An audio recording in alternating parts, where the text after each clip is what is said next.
Kenapa baru sekarang? Dan kenapa menunggu sampai ada laporan keluarga? Kalau otopsi forensik, otopsi untuk kepentingan pidana, otopsi untuk kepentingan penegakan hukum, tidak ada keharusan menunggu sampai ada laporan keluarga. Sutrimo ini orang yang punya keterangan tidak? Yang keterangannya punya nilai penegakan hukum dalam rangka mengungkap kasus FA. Bahwa besar kemungkinan nama Sutrimo ini memang tidak ada dalam daftar saksi.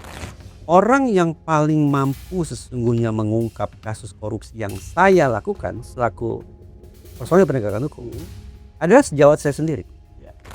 Kalau Sutrimo dihabisi oleh FA, itu malah menambah beban FA sendiri. Otopsi waktu itu belum dilakukan.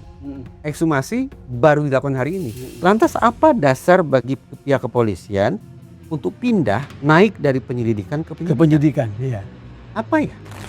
Masih dibutuhkan sekian langkah lagi sebelum sampai pada simpulan bahwa spekulasi itu adalah benar. Masih terlalu jauh.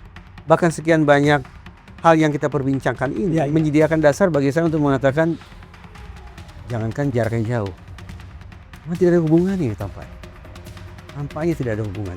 Ditinjau Sutrimo dari kacamata penegak hukum, Sutrimo dari kacamata FA. Bosen bikin super kantuk, dibelai angin pula. Waktunya super. Super mulai ngecrek, asamnya wow, super shocking, manis di ending. Yuk, langsung on lagi. Super mulai ngecrek, langsung on lagi. Cobain yuk.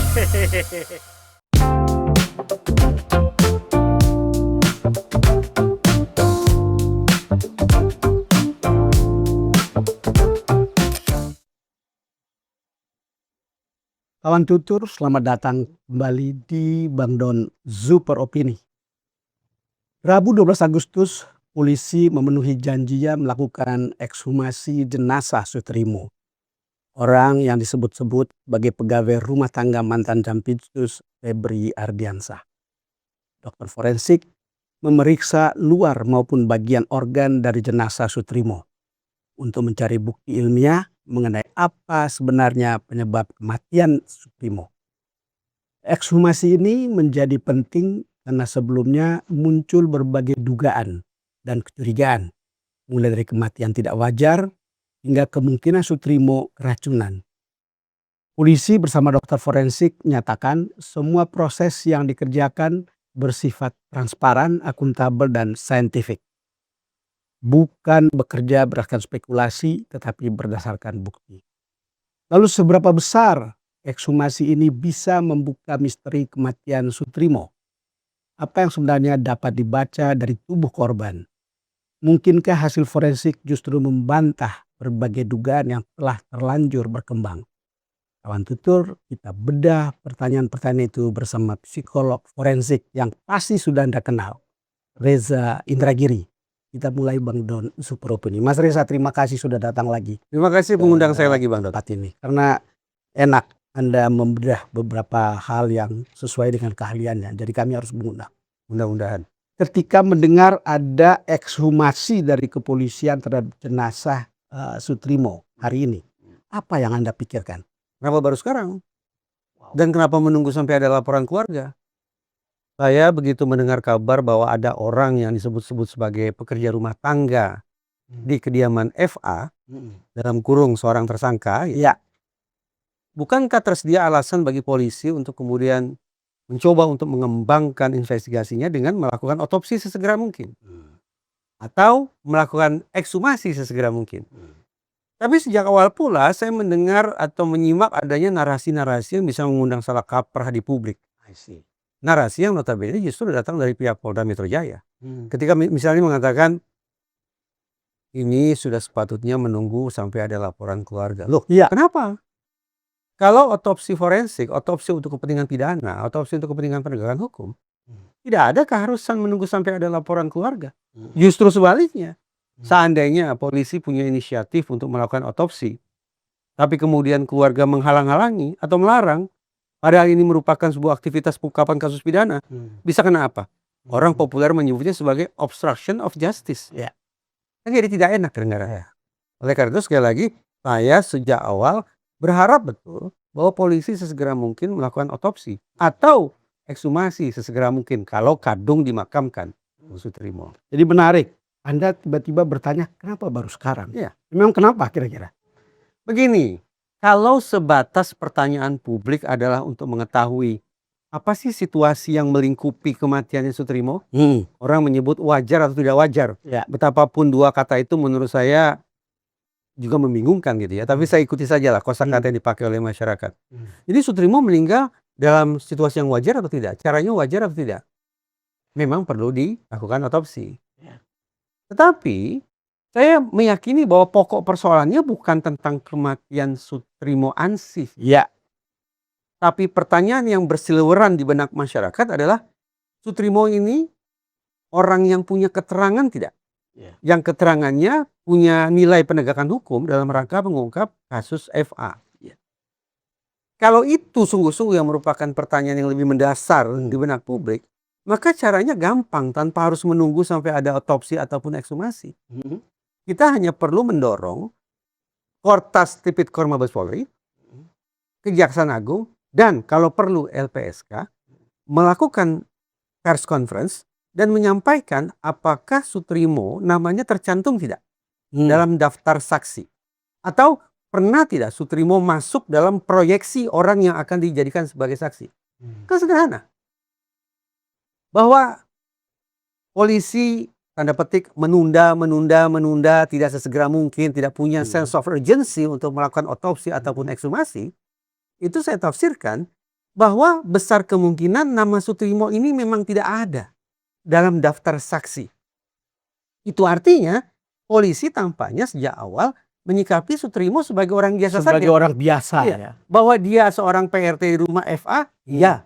Tapi apakah Sutrimo adalah orang yang berada pada posisi saksi, yang perkataannya akan bisa bermanfaat untuk proses penegakan hukum? Tampaknya tidak. Karena kalau iya, saya yakin betul.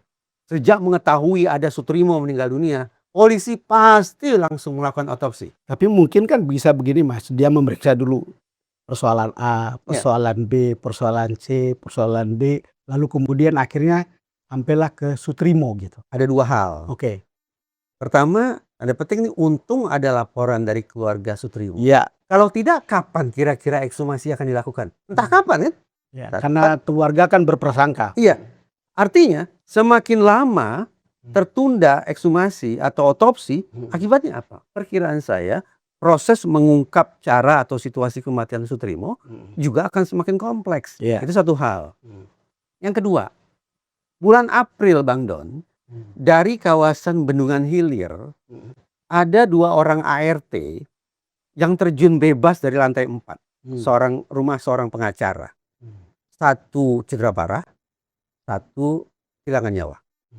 Apa yang dilakukan oleh Polda Metro Jaya? Secepat mungkin melakukan visum dan otopsi.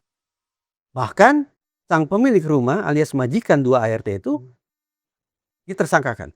Pertanyaan saya, 2 ART itu tampaknya tidak ada sangkut pautnya dengan masalah politik atau hukum yang kelas berat. Sementara Sutrimo, nalar awam mengatakan Sutrimo ini punya posisi khusus nih, posisi penting. Ya kenapa kemudian justru terhadap PRT yang punya posisi yang sedemikian penting itu, polisi seakan tidak punya sense of urgency, tidak punya keterdesakan untuk melakukan pemeriksaan terhadap jasad PRT yang satu ini, yaitu Sutrimo. Jadi karena tidak ada perasaan bahwa ini urgen, lalu kemudian baru diperiksa atau ekshumasi ini karena permintaan keluarga. Karena permintaan keluarga. Sekali lagi, bayangkan kalau keluarga tetap bersikukuh, mereka tidak mau buat laporan. Sementara secara awam, orang menghubungkan FA dan Sutrimo. Dan kalau lihat posisinya, dia termasuk orang yang secara awam kita bisa bilang, dia itu termasuk yang banyak tahu. Banyak tahu, dalam kurung saksi kan? Ya. Tadi saya katakan, kalau memang sesungguhnya kita ingin tahu Sutrimo ini saksi atau bukan dalam kasus FA, tanpa harus menunggu otopsi, tanpa harus menunggu ekshumasi, kita sudah bisa minta penjelasan langsung kepada otoritas terkait. Nah, seorang sahabat setelah berdiskusi dengan saya tentang hal ini, dia putuskan untuk bertanya ke otoritas kejaksaan. Dari kejaksaan sahabat saya ini memperoleh jawaban bahwa nama Sutrimo tidak ada dalam daftar saksi di kejaksaan. Satu ya. Di kejaksaan Di ya? kejaksaan. Itu kata dia nih. Ya. Beberapa hari lalu saya berkesempatan bertukar pikiran langsung dengan salah seorang petinggi LPSK. Pertanyaan saya kurang lebih sama. Ini kan Sutrimo katanya orang penting nih. Ya. Sudah sepatutnya negara memberikan perlindungan ekstra kepada Iya, dia. iya. Berarti namanya semestinya tercantum di LPSK. LPSK, ya. Dari diskusi saya dengan petinggi LPSK, Ibu Susi, dia katakan nama Sutrimo juga tidak ada dalam LPSK. Oh ya. Nah, satu kan berarti kemungkinannya. Apakah nama Sutrimo tercantum dalam daftar saksi tidak di Polri? Perkiraan saya juga tidak. Karena itu tadi, kalau sejak awal nama Sutrimo ada di daftar saksi, yakin saya Bang Don, Polri akan berinisiatif tanpa menunggu surat laporan atau apapun itu, langsung melakukan otopsi. Mengingat ini saksi nih, saksi mahkota ini. Kenapa kemudian di kejaksaan dan kepolisian itu tidak ada dalam daftar sebagai saksi ya? Karena menurut mereka Sutrimo tidak memiliki keterangan yang signifikan bagi proses pengungkapan kasus FA. Benar, sekali lagi saya ulangi nih, benar. Dia orang yang bekerja untuk FA. Tapi apakah serta-merta dia tahu tentang dugaan pidana yang dilakukan oleh FA? Mungkin juga tidak. Kenapa? Kita kan bicara FA ini sebagai tersangka pelaku kejahatan kerah putih, Bang Don. Ya, betul. Maaf ya, bukan maksudnya merendahkan ini. Perkiraan saya Sutrimo ya sama seperti saya, orang biasa yang tidak punya kesanggupan untuk berpikir tentang seluk-beluk atau menaruh prasangka bahwa orang-orang yang datang, barang-barang yang datang adalah hasil atau tersangkut dengan kejahatan kerah putih. Iya. Sepertinya Sutrimo tidak sampai ke sana. Tapi pemikiran. setelah 10 tahun dia bekerja di situ, mungkin nggak? Sama saja. Apakah FA akan membiarkan banyak orang yang nantinya bisa menjadi saksi atas kejahatan yang ditersangkakan kepada dirinya? Iya. Nah, sekarang ketika kita melihat misalnya atau mendalami bahwa ini ada dugaan kematian yang tidak wajar. Kematian tidak wajar karena polisi sudah mengatakan ada semacam dugaan pembunuhan berencana. Iya. Pertama, saya tidak paham ya batasan tidak wajar itu seperti apa. Oke. Saya mundur satu langkah. Oke. Bang Don. Dari sudut pandang forensik, ini pengetahuan dasar sebetulnya. Situasi atau cara kematian itu bisa dibedakan berdasarkan 4 tipe. Oke. Tingkatannya NASH. Oke. NASH. Kita mulai dari yang pertama. Oke. N, natural. Seseorang meninggal dunia secara alami. Misalnya, dia punya penyakit kronis, Iya. tidak kunjung sembuh, akhirnya meninggal dunia. Iya. Anggaplah mulut berbusa, hidung berbusa, tapi itu akibat penyakit yang alami dialami seseorang. Iya. Itu wajar tidak? Sulit kan bagi kita untuk Iya, jawab. iya, iya. Oke, satu ya. Yang kedua, A, accident, kecelakaan. Ini bukan kecelakaan lalu lintas. Iya. Definisi dulu. Kecelakaan atau accident di sini maksudnya adalah seseorang tengah melakukan suatu aktivitas tanpa dia sadari, tanpa dia duga, tanpa dia antisipasi, dia masuk dalam situasi yang muncul seketika dan tidak bisa dia kendalikan. Misalnya, saya sedang menyapu, tiba-tiba saya tersengat listrik. Ya. Itu contoh kecelakaan. Kecelakaan. Ya, tiba-tiba masuk dalam situasi lain yang tidak bisa saya kendalikan. Pertanyaan saya, andaikan ini ada zat berbahaya yang masuk ke tubuh Sutrimo tanpa dia sengaja, berarti kecelakaan. Itu wajar tidak? Itu termasuk kecelakaan, bisa Itu kecelakaan. Tapi pertanyaannya, itu wajar atau tidak? Jadi serba tidak jelas. Kata tidak wajar itu menjadi sangat terlalu lentur menurut saya. Yang ketiga, suicide. Suicide Ya, seseorang secara sengaja memutuskan untuk mengakhiri hidupnya sendiri. Dan yang keempat adalah homicide. Seseorang kehilangan nyawa akibat perbuatan orang lain. Iya. Nah, dari 4 situasi atau 4 cara kematian ini, yang pidana yang mana? Cuma satu. Yaitu homicide. Yang lain bukan pidana. Dengan demikian, kemungkinannya nanti cuma 2. Ini pasca ekshumasi dan seterusnya, dan seterusnya, investigasi oleh kepolisian yang kabarnya sudah ada di tingkat penyidikan sekarang ini. Kemungkinan cuma 2. Apakah Sutrimo meninggal dalam situasi pidana atau bukan? Ya. Kalau pidana, maka proses pengungkapannya akan lanjut. Tapi kalau bukan pidana, case close bagi polisi. Ya. Mungkin dialihkan ke kementerian atau lembaga lain, silakan. Tapi untuk urusan polisi sudah selesai. Pun kalau Sutrimo disimpulkan bahwa dia meninggal dalam sebuah situasi pidana, artinya dia meninggal akibat perbuatan orang lain, lagi-lagi ada dua kemungkinan. Apakah orang lain yang mengakibatkan Sutrimo kehilangan nyawa itu bersangkut paut tidak dengan kasus FA? Iya. Atau jangan-jangan kematian Sutrimo jenis yang satu ini adalah isolated event, sebuah peristiwa yang terisolasi, Iya. yang tidak ada sangkut pautnya dengan urusan FA. Itu dia. Iya. Jadi alih-alih langsung berpikiran, oh Sutrimo ini meninggal, dihabisi karena dia saksi, barangkali saksi mahkota terkait FA, itu masih terlalu jauh. Masih terlalu jauh. Saya berpikir yang pendek aja dulu, Iya. memastikan Sutrimo meninggal akibat perbuatan orang lain atau tidak. Dalam kurung pidana atau tidak. Kalau pidana, oke, cari tahu siapa berarti yang mengakibatkan Sutrimo kehilangan nyawa. Mas Reza, kan kalau kita baca di berbagai berita, termasuk investigasi gitu, kan ada cerita atau ada informasi yang mengatakan dia itu setelah penggeledahan di rumah FA, lalu kemudian ada pemanggilan kembali Sutrimo untuk datang bekerja di tempatnya mula. Lalu kemudian diambil, jadi dia datang ke sini, lalu kemudian terjadilah penggeledahan itu, lalu kemudian terjadilah peristiwa kematian itu. Kan orang lalu kemudian menghubungkan itu. Nah, sekarang saya ingin tanya sebetulnya dari psikologi orang yang terdesak, misalnya rahasia yang akan dibongkar. Nah, begini, ini Bang Don tidak sedang bicara tentang jasad kan? Ya, tidak. Kalau bicara psikologi, jasad, bicara tubuh itu urusan kedokteran forensik kan? Itu betul.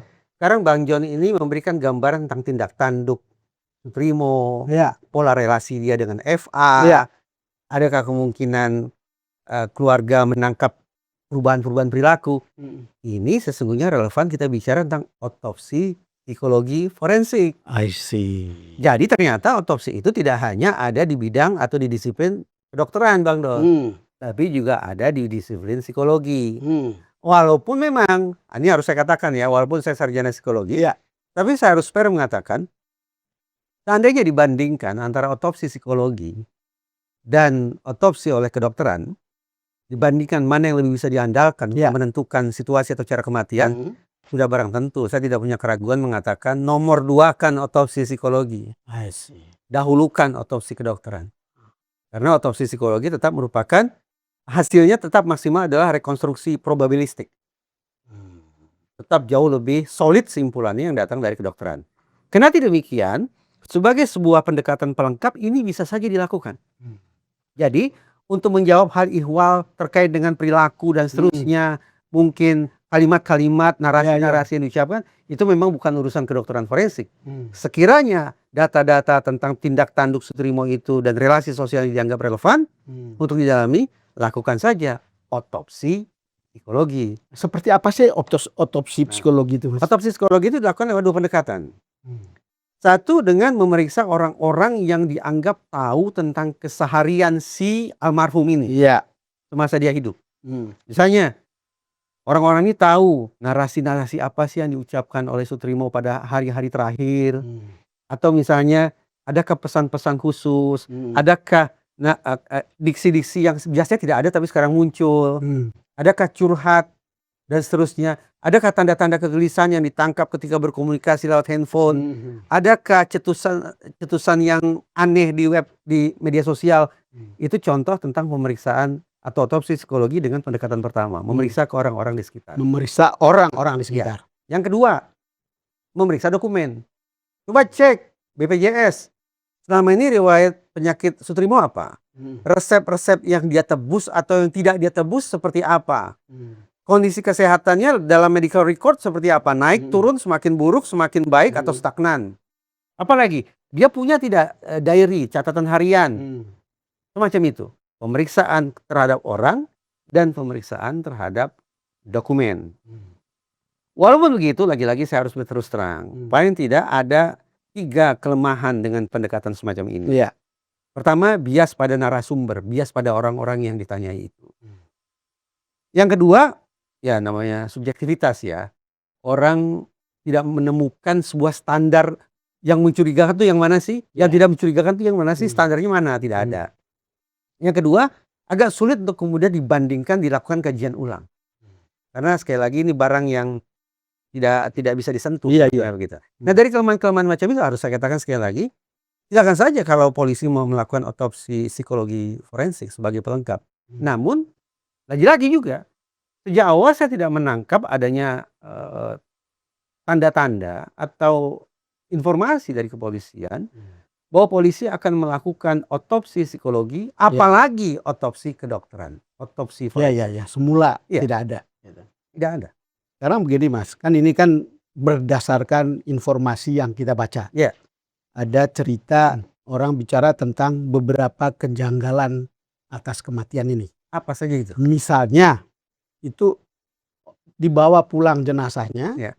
lalu kemudian orang yang membawa pulang itu ada 2 yang menjadi sopir, ada 2 yang mengantar, tapi tidak pernah diketahui siapa mereka ini. Tidak memberitahu kepada keluarga. Lalu kemudian membawa uang duka. Ya. Gitu, satu. Kemudian yang kedua, orang merasa keluarga melihat perjalanan jenazah itu dari Jakarta sampai di Banyumas itu 12 jam. Ya. Padahal biasanya 6 jam. Ya. Kira-kira. Ketiga, orang melihat kejanggalan yang lain, dompetnya tidak ada, Ya. lalu kemudian handphonenya tidak dikembalikan sampai sekarang. Gitu. Ya.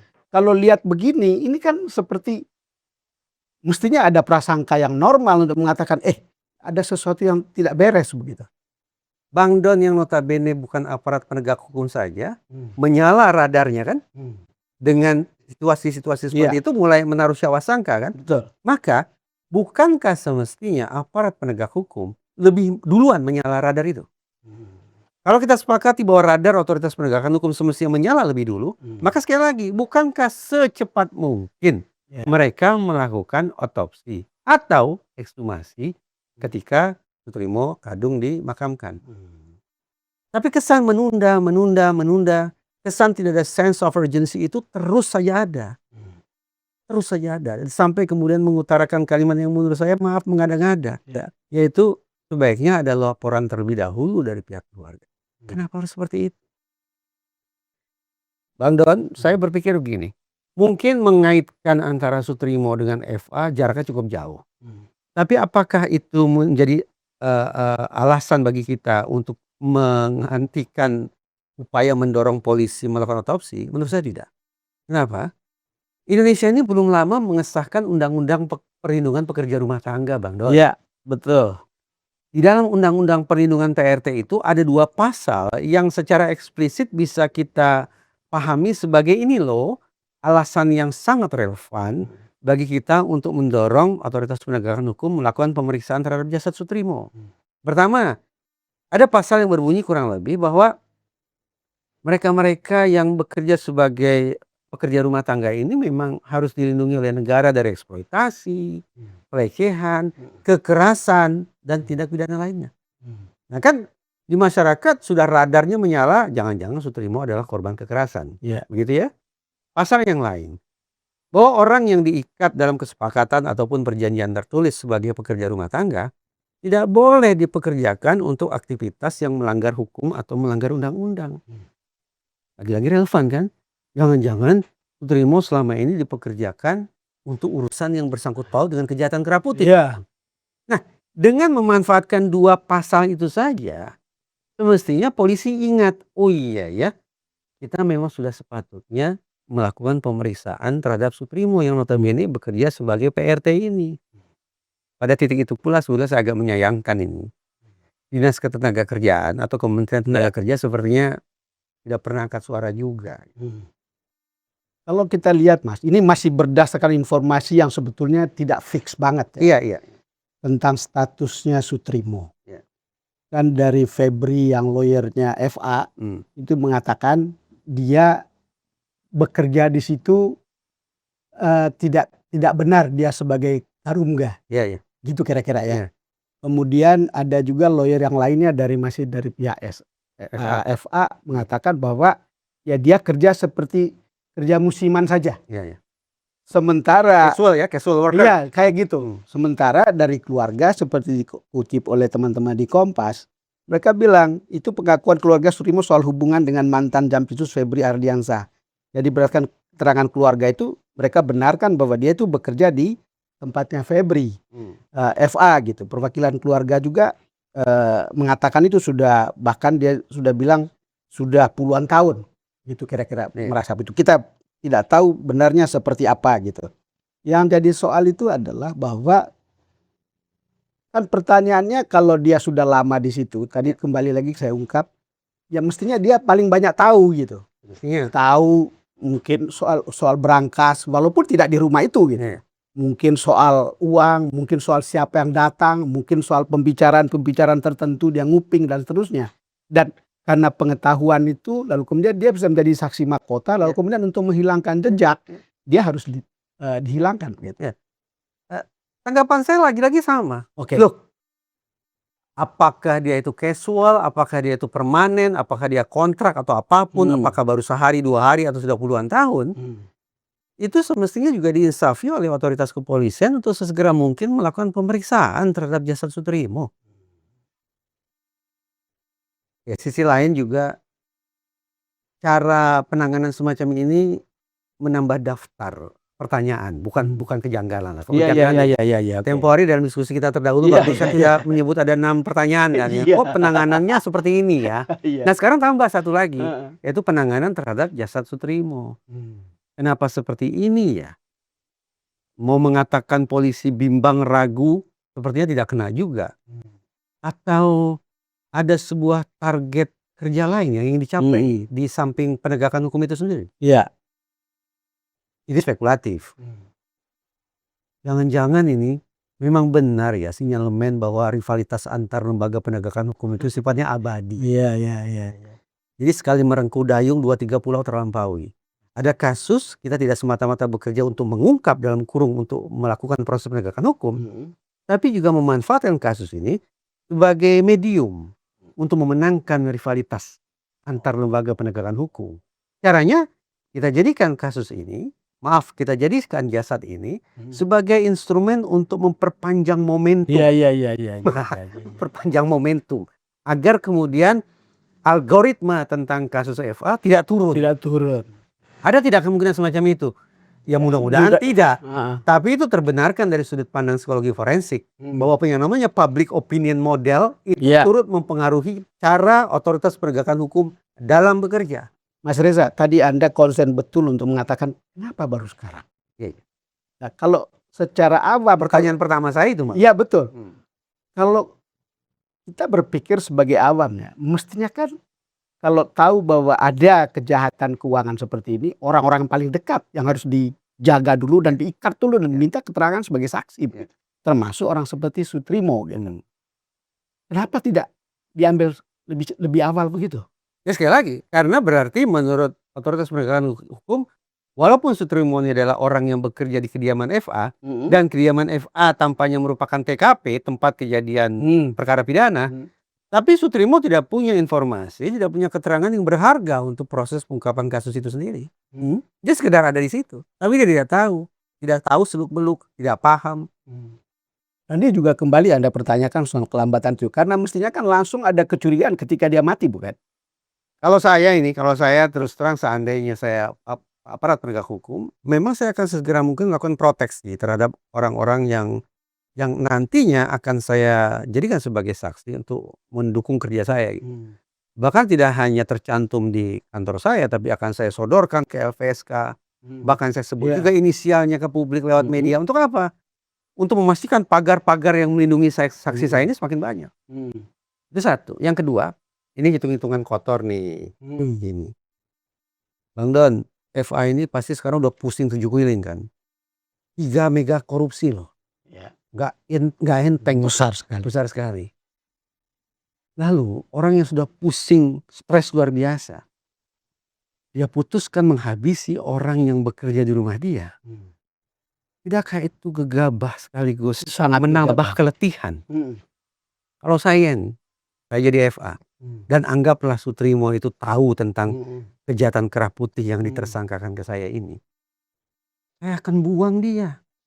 Saya akan jadikan dia Harun Masiku misalnya. Kayak Harun Masiku. Iya, atau seperti Sylvester yang tadi mana rimbanya. Jangan saya habisi. Kalau saya habisi, tambah beban saya. Di mana hitung-hitungan strategisnya? kita pernah perbincangkan ini kan. Ya. Yang namanya high level corruption atau grand corruption atau mega korupsi. Itu disusun secara sistematik dengan perencanaan yang matang. Perencanaan matang atau sistematik itu nggak mengena kalau kemudian saya putuskan saya harus menghabisi PRT saya. Ini persoalan pidana baru kan. Ya. Menambah tudingan publik ke saya. Memberikan materi kepada siapapun, lembaga manapun, individu manapun untuk semakin memojokkan saya dan juga memojokkan kantor tempat saya bekerja. Jadi itu hitungan kotor saya. Jadi kalau saya jadi pelaku kejahatan kerah putih, cara saya mengamankan diri saya, cara saya mengeliminasi resiko yaitu saksi, tidak akan saya habisi. Saya hilangkan dia dalam pengertian betul-betul tidak akan terendus di mana keberadaannya. Tanpa harus menghilangkan nyawanya. Itu saja. Nah, kalau dengan cara begitu Anda ingin mengatakan bahwa jadi ada dua mestinya sisi. tidak ada hubungan. Ya, Hah? ini Sutrimo dari kacamata otoritas penegakan hukum dan ini Sutrimo dari kacamata FA. Ya. Gitu. Dari dua sisi itu menurut saya Sutrimo memang orang biasa yang tidak ada sangkut pautnya dengan perkara yang tengah membelit FA. Gitu. Terus kenapa kemudian diperlukan ekshumasi sekarang ini? Pertama tentu atas permintaan keluarga. Kedua ada maksud apa? Ya memuaskan tuntutan publik. Kalau publik terus-menerus berteriak otopsi, ekshumasi, tapi tidak kunjung dilakukan, ini kan memberikan dasar bagi kita untuk mengatakan, lihat tuh otoritas penegakan hukum. Iya. Di samping otoritas penegakan hukum juga mungkin memang punya pertimbangan strategis tadi. Menjaga momentum. Jaga momentum. Algoritmanya harus bagus terus. Gitu. Memang kasus Bagaimana ini, nasib penegakan hukum nantinya? Itu terlalu pusing untuk kita pikirkan sekarang. Yang enteng adalah kita pertahankan momentumnya dulu. Ya, momentumnya kita pertahankan dulu. ya, momentum kita pertahankan karena ini ada aroma-aroma politik kan. Ya, rivalitas itu ya. Rivalitas. Pokoknya kita harus di atas daun, di atas angin, di atas angin. Iya. Jadi Jangan. memang cerita karena skandal ini memperlihatkan rivalitas. Ya. Ada rivalitas institusi, ada rivalitas politik. Maka memang layak untuk kemudian diperpanjang kayak begini ya. Perlu lah. Dalam kalimat yang positif, kita kan butuh dukungan masyarakat. Bagaimana kita bisa mendapat dukungan masyarakat kalau kita tidak terus pelihara momentumnya? Itu kalimat positif tuh. Kalau saya di humas saya akan bicara seperti itu. Mas Reza.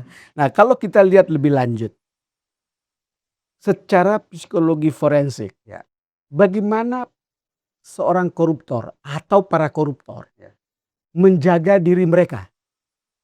Kira-kira seperti apa biasanya mekanisme psikologis, apalagi ditelaah secara psikologis forensik, Mas Reza? Ada 4 yang harus dipertimbangkan untuk sebuah kejahatan berencana termasuk korupsi.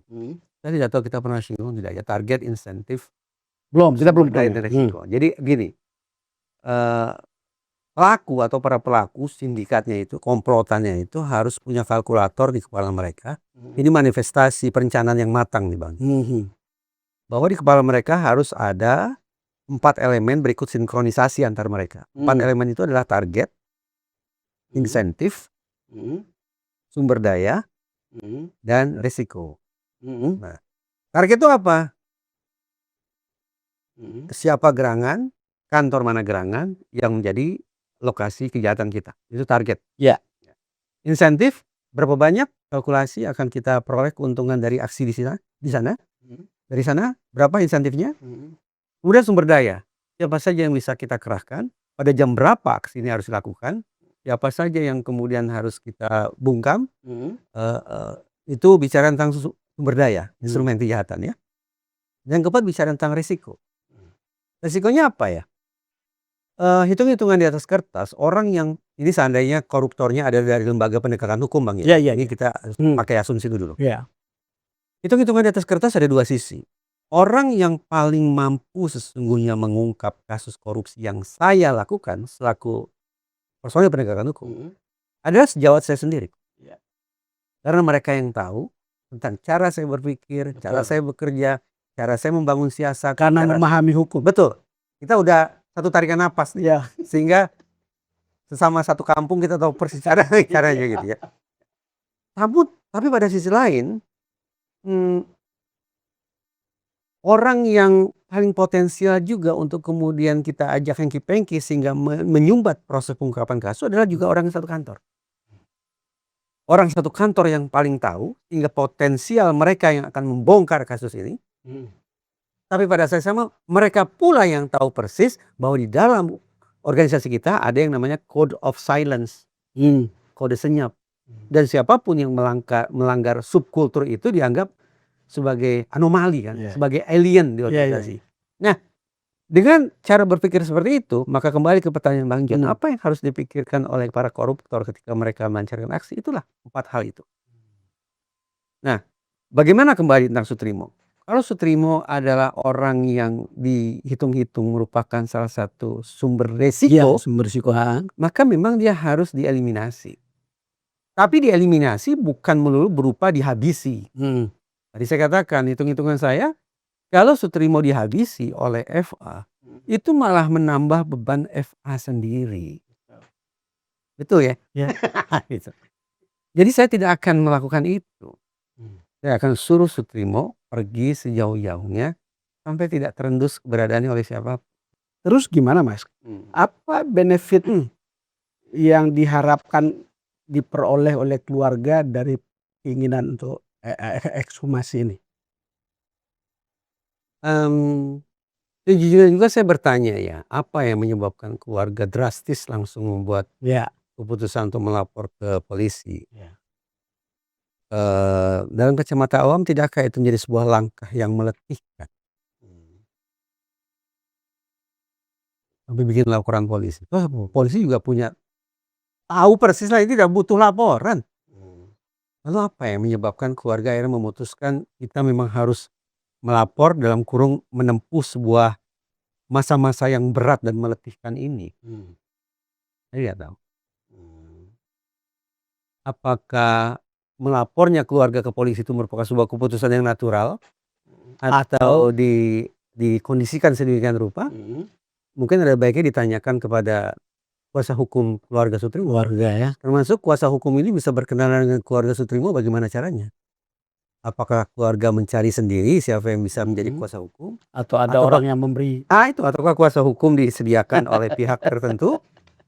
Saya tidak tahu. Diundang aja ke sini. Lalu ini kan berapa hari setelah pemakaman ya? Agak 10 hari setelah pemakaman baru gitu. Apapun yang dilakukan baik itu oleh kepolisian ataupun oleh Kejaksaan Agung, oleh satu sama lain, bahkan mungkin juga oleh masyarakat, pasti akan dipandang sinis gitu ya. Benar nih yang tampak di permukaan adalah sungguh-sungguh yang mereka ingin lakukan, tujuan yang ingin mereka capai. Selalu masyarakat berkomentar begitu kan. Kenapa? Karena ya memang sudah terjadi erosi kepercayaan ya terhadap otoritas penegakan hukum. Sampai tadi ada sinyalemen dari sebagian kalangan, itu benar nih murni untuk penegakan hukum, kepastian, kemanfaatan, keadilan dan kemanusiaan. Jangan-jangan memang intinya adalah memenangkan rivalitas saja. Karena itu formula 345 yang tempo hari saya usulkan itu loh. Jadi joint investigation. Gabung aja semua. Harus begitu. Ekshumasi kerjakan bareng-bareng. Pemeriksaan saksi lakukan bareng-bareng. Polisi sudah menjanjikan bahwa ini akan scientific, lalu Itu normatif aja. Itu normatif aja. Normatif aja. Karena kalau nanti ini kan paling tidak ketika kita tahu hasil ekshumasinya terhubung atau tidak terhubung, gimana cara membacanya? Kalau tidak terhubung dengan FA, berarti menjadi kasus tersendiri kan? Berarti menjadi satu kasus pidana tersendiri yang harus ditangani oleh Reskrimum. Bukan Kortas Tipikor. Betul. Tapi Reskrimum terkait dengan ya hilangnya nyawa seseorang akibat perbuatan pidana gitu kan. Nah, jadi kasus tersendiri. Tidakkah kemudian itu akan menambah keletihan juga ya bagi otoritas penegakan hukum, terutama adalah kepolisian? Saya mundur satu langkah begini. Ketika polisi mengatakan kita sekarang sudah berada pada tahap penyidikan, Bang Don pasti paham, penyidikan didahului oleh penyelidikan. Apa sih dimaksud dengan penyelidikan? Pada tahap penyelidikan, polisi ingin memastikan dulu, ingin menentukan dulu ini peristiwanya pidana atau bukan. Kalau pidana, kita lanjut ke penyidikan. Sekarang pertanyaan saya, otopsi waktu itu belum dilakukan. Ekshumasi baru dilakukan hari ini. Lantas apa dasar bagi pihak kepolisian untuk pindah naik dari penyelidikan ke Ke penyidikan? penyidikan, iya. Apa ya? Karena ketika polisi mengatakan ini peristiwa pidana, maka saya maknai itu bahwa polisi mengatakan atau menyebut Sutrimo meninggal dalam sebuah situasi pidana. Berarti meninggal akibat perbuatan orang lain. Artinya kan ada bukti-bukti awal kan, makanya dinaikkan ke tingkat penyidikan. Apa ya yang dimiliki oleh polisi? Saya tidak tahu. Anggaplah ada rekaman CCTV. Anggaplah ada saksi. Silakan saja. Tapi menurut saya disimpan dulu. Jangan tergesa-gesa menyebut kita masuk ke penyidikan. Dalam kurung menyebut ini sebagai peristiwa pidana. Maaf, masih ingat tidak peristiwa kopi sianida? Ya. Waktu itu mengandalkan saksi, mengandalkan rekaman CCTV. Otopsi hanya parsial dari lambung. Apa yang terjadi? Bagaimana respon publik terhadap proses penegakan hukum dalam kasus kopi sianida? Tampaknya gelombang terbesar adalah tidak begitu teryakinkan bahwa ada peristiwa pidana. Nah, itu lagi memberikan dasar kepada saya untuk memberikan penekanan ulang bahwa memang sudah sepatutnya sejak awal lakukan otopsi. Dalam kasus kopi sianida juga terjadi kelambanan itu. Jangankan awam, sejumlah ahli forensik pun sanksi bahwa meninggalnya orang dalam kasus kopi sianida itu adalah akibat peristiwa pidana. Ada yang mengatakan itu adalah peristiwa yang alami sifatnya. Nah, jangan sampai terulang ketika polisi terlalu cepat ingin mengatakan ke publik bahwa ini pidana. Iya. Dengan mengandalkan saksi ataupun rekaman CCTV. Tahan sebentar, lakukan ekshumasi dulu hingga tuntas. Setelah semua puzzle terkumpul, baru katakan kita naik ke penyidikan. Itu menurut saya. Gini, jadi Anda ini Mas Reza memberikan pikiran yang mungkin berlawanan dengan common sense orang. Yang tadi mengatakan bahwa hubungan antara FA dan kasus ini Niscaya. masih jauh. Nah. Kira-kira gitulah. Ya, saya mengatakan itu masih jauh. Masih dibutuhkan sekian langkah lagi sebelum sampai pada simpulan bahwa spekulasi itu adalah benar. Masih terlalu jauh. Bahkan sekian banyak hal yang kita perbincangkan ini menyediakan dasar bagi saya untuk mengatakan jangankan jaraknya jauh. Memang tidak ada hubungannya tampaknya. Tampaknya tidak ada hubungan. Ditinjau Sutrimo dari kacamata penegak hukum, Sutrimo dari kacamata FA. Silakan ditonton ulang ya. Mas Reza, terima kasih. Terima kasih Bang. Memberikan pencerahan dalam kesempatan ini. Terima kasih Bang. Kawan tutur, terima kasih Anda sudah bersama kami. Sampai jumpa lagi pada episode berikutnya.